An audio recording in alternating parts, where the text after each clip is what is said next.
Hey folks, it's Greg Sharp, Inside Arm Wrestling, the home for all news on arm wrestling, fitness, strength, and fitness competitions. Yes, folks, every once in a while, I've got to look at my paper just to make sure that I'm not bubbling, gumbling, and jumbling that whole intro. So, you know what, folks, I want to kind of hit upon a couple of things real quick. Always big into my sponsors. Old Man Strength, Dan Wardlaw out there makes these t-shirts. They're great t-shirts. You know, I enjoy working out in them. They're well made. They're cotton tees. It's got a great logo. It's got a picture of an old man on the back. It actually looks a little bit older than me, but it could be me. I'm just saying, could be me. We also want to talk about Rumble Roller. Certainly Rumble Roller is our newest sponsor. They are going to be giving away all sorts of prizes for first place, not only on the pros, the amateurs, the women's, and the masters. Serious Steel is our warm-up sponsor, smelling salts. Last time I took a whiff of those smelling salts, I was up for 7 days. Not going to lie, it was pretty strong. I took a whiff of that and felt myself flying. I could have made it to probably Rio de Janeiro and back on those smelling salts, but we'll just call it a high worth being on.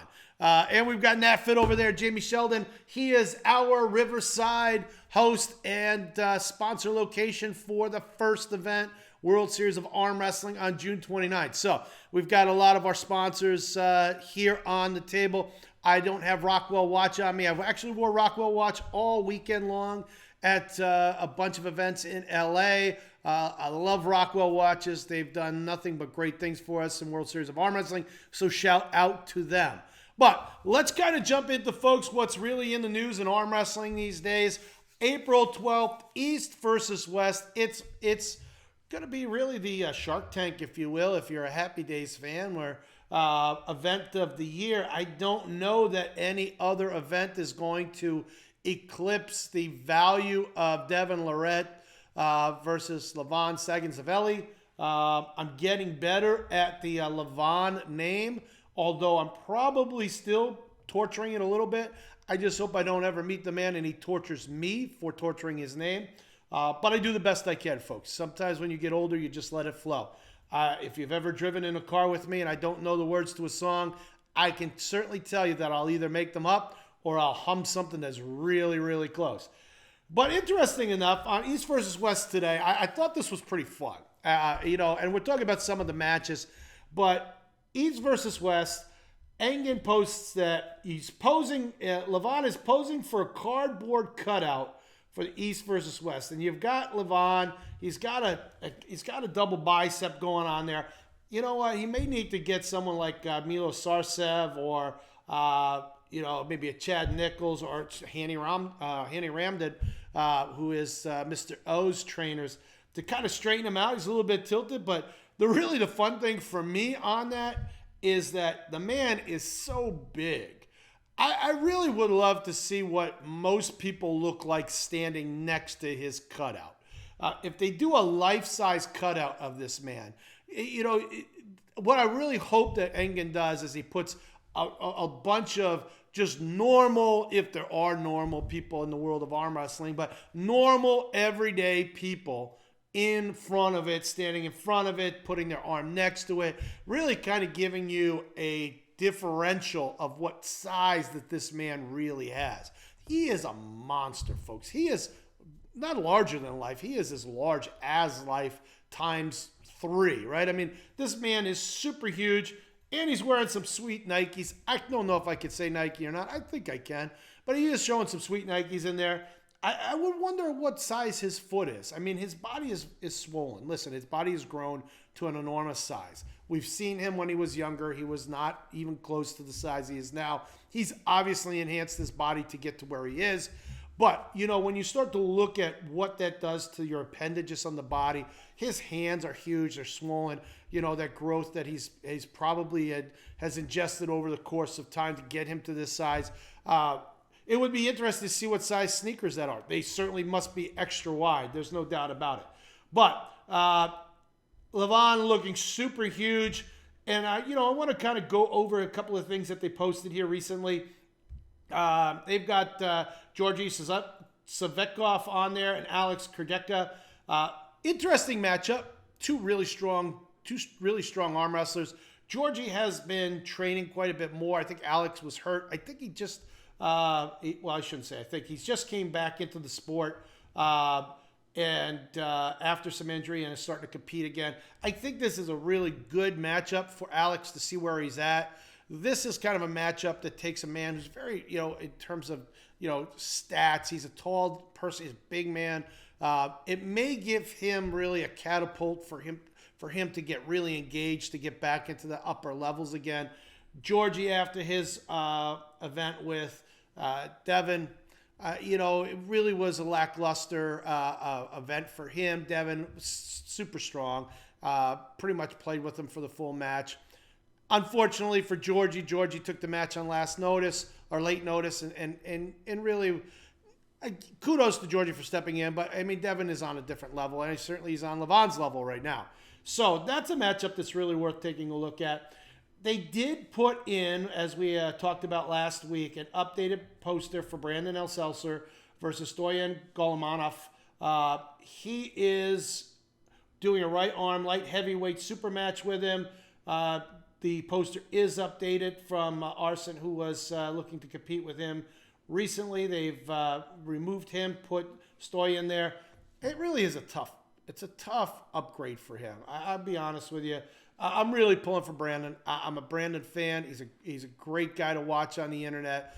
Haven't met him personally yet, but he's always said some really cool things to me on comments and such. So I'd really like to see Brandon do very well, but his poster is updated. They do update, I really wish I could give you a Michael Todd update here. And the reason why I wish I could give you a Michael Todd update is because he is listed on the poster as part of the event. But what I don't see, and really the thing that makes me kind of wonder if he is on the event or not, or if there's an issue there, is that I haven't seen a poster. I mean, he's pulling Frank Lamparelli, excuse me, Frank. It shows it on his East versus West page that it is a match. But I looked through the East versus West page, and I just don't see it. I love to get some confirmation from either something on Michael's page or something from East versus West page that he is actually pulling on this event on April 12th. But right now, folks, I think it's still a coin flip. If it was actually a locked-in match, I think they would be doing a little bit better job of promoting it. Certainly, Michael is a very popular arm wrestler in the U.S., and people will get behind him. So the fact that it's not up there kind of throws me off a little bit. But East versus West, today is April Fool's. It's no April Fool's Day for anybody out there, although this will probably air later in the week. We are talking on April Fool's Day, Monday, April 1st. But looking at this as a whole, folks, we are literally 12 days away, minus today. So as we get closer and closer to the event, we'll have one more recap of East versus West. But as of right now, all the matches are set with a little bit of a question mark on the Michael Todd match. But hopefully that is a match to go. That'll be a very fun one to watch. Now we're going to kind of flip gears here as we're going to talk a little bit more about arm wrestling events coming up. I want to give a shout out to the High Five guys. They do the Knuckles Up promotion. They've announced their next Knuckles Up. I believe it's Knuckles Up 3. It is May 11th in Fort Lee, New Jersey. They do have some prelim matches listed. Jason Merlot, who is part of that Knuckles Up crew out there, is taking on Mario Tambakis. It's going to be a best of 5 right-handed at 215. I believe the 215 will be the catch weight. That will be one match that's interesting. Another interesting match is Tom Holland versus Bak Sung Yeol. That's a best of 5 right hand at 205. So they're going to stay right in the 205 range. The other matches that are out there are really not put to the test or to the table yet. They've got Toshiyuki Shishudio versus Ji Hyun Min. They are going to have a best of 5 right hand. They don't give a weight class on that. They've got Danielle Evanson versus Nadia Wachinski there. That's a best of 5 right hand. So they've got 4 different matches lined up. Not quite sure what the rest of the card is going to look like, but certainly I want to give them a shout out there that they do have an event coming up very shortly, followed by there is the Jason Vale Memorial Tournament, I believe the following week on Long Island. That's the Mike Bisman and Steve Black tournament. So there's some really good tournaments in there. I think there's a New Jersey State that month. I think that Sean Hancock is running that one in the New Jersey area. So there's quite a bit of arm wrestling in the month of May. To be quite honest with you folks, it's going to be a hotbed of opportunity for the local arm wrestlers to take advantage. And some might say that, you know what, that seems to be a lot of events for a very specific demographic area. I had to get the specific out of there, a little bit of a alliteration with that S. But a very specific area of the Northeast. But I think the final story is with today, the success of the 98 percenters who did the Winter Blast 2024. They have posted 588 entries from that tournament. I've seen somewhere between 563 and 588, which is just a huge number. Don't get me wrong, that's a huge number. And it looks like they've kind of put on, how come that the 98% guys Winter Blast isn't a Nationals? Well, I think that the answer is, I kind of looked through some of the comments, is that if you want to make it a Nationals, you should make it a Nationals. I think that a national moniker when it comes to an event should be something that, number one, is established. I mean, if you want to be considered a national tournament, then you need to say the Winter Blast is a national tournament. If you are looking to make a national tournament, in my view, which is not everyone's view, but my view, I think that you have to have some sort of participation across the country in order to bring that in. I don't know what their roll call will look like in terms of how far and diverse the entry levels were during that event, but certainly, you know, as a national tournament, you want something that will entice people coming across the country to get there. And I think that anytime you've got the level of competition that they have in sheer numbers, that's enticing enough. So you know, as an athlete, you're coming to an event, you're not going to be the only person in your weight class. You're going to have some other people that you can pull. I think there's a huge value to that. You know, the 98% guys are really cool guys. They try to keep it together in a way that's very professional and promotes the sport. I appreciate those guys. You know, we are going to be working with them on our East Coast event and hopefully get a little bit of residual effect of them shouting us out over the course of time. But my thoughts are for the 98% guys is that, you know, if you want to become a national tournament, certainly call yourself a national tournament. Put yourself out there in a way that people from across the country know that there's an open invite. Maybe perhaps put some levels of prize money. I don't know if there was prize money out there to begin with for you guys. I'm trying to kind of scroll through to see if I could catch any of the old posters, which I can't, my apology. But you know what? At the end of the day, you know, how you promote yourself is how you promote yourself. And if you want to become a national tournament, I say kudos, go for it. You know, they do give out great awards. I've seen some of their awards. They're really cool. There's a value. I think that if you're traveling around and getting to pull different people across the country, there's an incentive for arm wrestlers to get out there. And they're a bunch of good guys. So when you add everything up, I think, you know, my professional suggestion to them is go with a national moniker next year and call it a Nationals. And over the course of time, if you want to, you know, create something bigger, then you should. I think that there's some value in it. Certainly 588 entries. I don't know what the cost to pull was. Certainly I'm looking. If it was $50 an arm to pull, 588 entries, it's not hard to do the math. They were just short of $30,000 in entry fees. You know, and if it was $40, they were just short of about $24,000. So if you look at the numbers in that end, and you look at the raw cost and financial value that they're bringing in, certainly with 588 of anything paying to be there, there's a value. So kudos to you guys. Where you take it from here, we'll definitely keep an eye on it. We'll definitely report on it here on Inside Arm Wrestling. But I think it's important that when you see somebody doing a great job, you definitely want to give them a shout out. And here on Inside Arm Wrestling, we are all about inclusivity. We want to make sure that anyone out there who's doing a great job or needs or wants to be promoted, who is putting it out there, we're going to try to give you a shout out. Now, we can't always shout out every match, that's for sure, but we're going to certainly shout out as many as we can. Now, for our last quick story of the day, the answer is, what will be the next challenge between Jody Williams and Greg Sharp? Greg Sharp, that's me.